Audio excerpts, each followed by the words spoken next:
Congress party में शामिल होने वाले बीआरएस पार्टी के रुकन असम्बली डी नागेंदर को असम्बली की रुकनियत से नाअहल करार देने की दरख्वास्त करते हुए तेलंगाना हाई कोर्ट में एक रेट पिटीशन दाखिल हुई। हैदराबाद के खैरताबाद असम्बली हल्के से कामयाबी हासिल करने वाले बीआरएस रुकन असम्बली नागेंदर इन कबल कांग्रेस में शामिल हो गए। पार्टी इनहिराफ के मामले में बीआरएस पहले ही नागेंदर को एमएलए के ओहदे से हटाने के लिए असम्बली के स्पीकर से शिकायत दर्ज कराई और अब एमएलए नागेंदर के खिलाफ हाई कोर्ट में एक अर्जी दायर की गई है।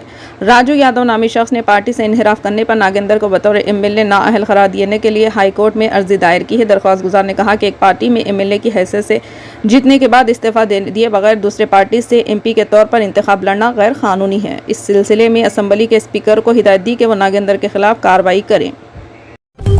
तेलंगाना के ज़िले कमरमभीम आसिफाबाद में वानकड़ी मंडल मुस्तखीर में चारशंबे को 1.30 लाख रुपए की रकम जब्त की गई। पुलिस ने बताया कि आर चंद्राचूर नामी शख्स इस रकम को लेकर जा रहा था कि इसको जब्त कर लिया गया क्योंकि वो इस रकम से मुतालिक दस्तावेजात को पेश करने में नाकाम रहा। ये रकम मजीद कार्रवाई के लिए सर्च टीम के हवाले कर दी गई।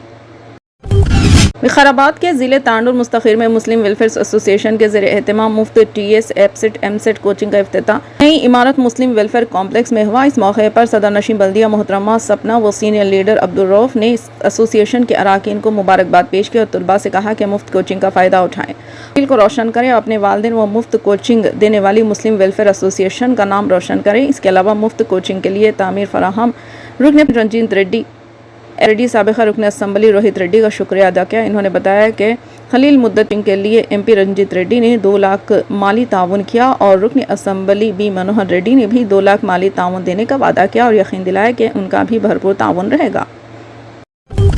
नेशनल कॉन्फ्रेंस के नायब सदर और साबिक़ वज़ीर आला उमर अब्दुल्ला ने जम्मू कश्मीर में armed force special powers act हटाने के मुतालिक वज़ीर दाखिला अमित शाह के बयान का खैर मकदम करते हुए कहा कि इसमें मज़ीद इंतज़ार नहीं किया जाना चाहिए। इन्होंने कहा कि जब कहा जा रहा है कि जम्मू कश्मीर में हालात बेहतर है तो अब हटाने में इंतज़ार किसका है, ऐसा पहले ही किया जाना चाहिए थे। मौसूफ साबिक़ वज़ीर आला ने इन बातों का इजहार चारशंबे के रोज़ वस्ती ज़िले बडगाम में एक अवामी रैली से खिताब के बाद नामनिगारों के सवालों का जवाब देने के दौरान किया। इन्होंने कहा जहाँ तक की बात है तो बिस्मिल्लाह करके ये आज ही से शुरू किया जाना चाहिए। उनका कहना था कि जब कहा जा रहा है कि हालात ठीक है, मिलिटेंसी है, अलाहदगी पसंद सोच नहीं रही, जम्मू कश्मीर में ऐसे नॉर्मल हालात कभी नहीं थे जैसे आज है, तो इंतज़ार किसका किया जाए तो पहले किया जाना चाहिए। उमर अब्दुल्ला ने कहा कि वो साल 2011 से ही इसका दिन का इंतज़ार कर रहे हैं जब ये कानून हटाया जाए।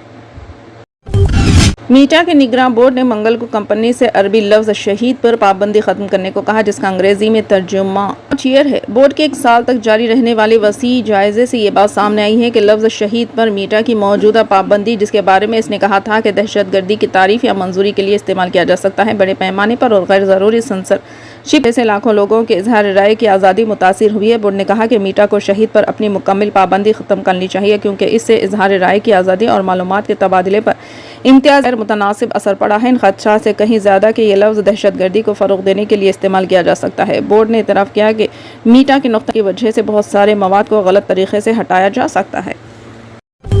तारीख़ी शहर हैदराबाद में रमज़ान की रौनकें देखने लायक है। फर्जंदान तौहीद नमाज़ों, इबादत, रियाज़ियात, ज़िक्र, इफ़्तार, तौबा, इस्तग़फ़ार, दुआओं और अदायगी ज़कात व फ़ित्रे में है।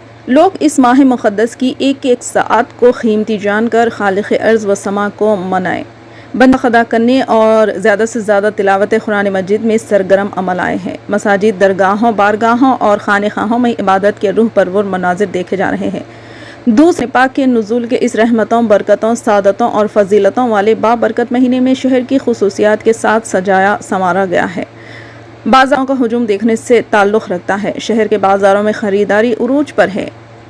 माख़दार कपड़ों और दीगर सामान की ख़रीदारी ज़ोर और शोर से जारी है, जिसका सिलसिला रात देर गए तक और फिर सहरी तक भी जारी है। बाज़ारों में हर किस्म के मलबूसात देखने को मिल रहे हैं और कई मुकामात पर कपड़ों के स्टॉल्स भी लगे हैं जहाँ आवाम का हुजूम देखा जा रहा है। मुख्तलिफ वैराइटीज़ प्रोडक्ट्स लोगों बिलखुसूस ख़वातीन को अपनी तरफ राग़िब कर रही है। कई ताजिरों ने इस साल ईद की शॉपिंग के लिए लगाए गए स्टॉल्स पर आवाम के हुजूम और बेहतर रद्द-ए-अमल पर मसरत का इजहार किया और कहा कि इन फरोख्त काफ़ी अच्छी हो रही है। कुर्ता पैजामा, ड्रेस मटीरियल, कारी सूट और हमा अक़साम के कपड़ों के यहाँ पर स्टॉल्स और दुकानात लगाए गए हैं जो आवाम की तवज्जो का मरकज़ बने हुए हैं। इन दुकानात में बेहतरीन मलबूसात की बड़ी तादाद में स्टॉक्स मौजूद है। दूसरी तरफ हलीमूम है। حلیم کی مختلف ورائٹیز یہاں دیکھنے کو مل رہی ہے، جس کا مزہ چکھنے کے لیے ریاست کے مختلف مقامات سے لوگ پرانے شہر حیدرآباد کا رخ کر رہے ہیں۔ یہاں کی حلیم کافی مشہور ہے۔ پستہ ہاؤس، شاز اور دیگر ہوٹلوں کی حلیم کا کاروبار کافی عروج پر دکھا گیا ہے۔ عصر کے بعد سے ہی لوگ حلیم خریدنے کے لیے ان ہوٹلوں رخ کر رہے ہیں، جس سے سڑکوں پر ٹریفک جام بھی ہو رہی ہے۔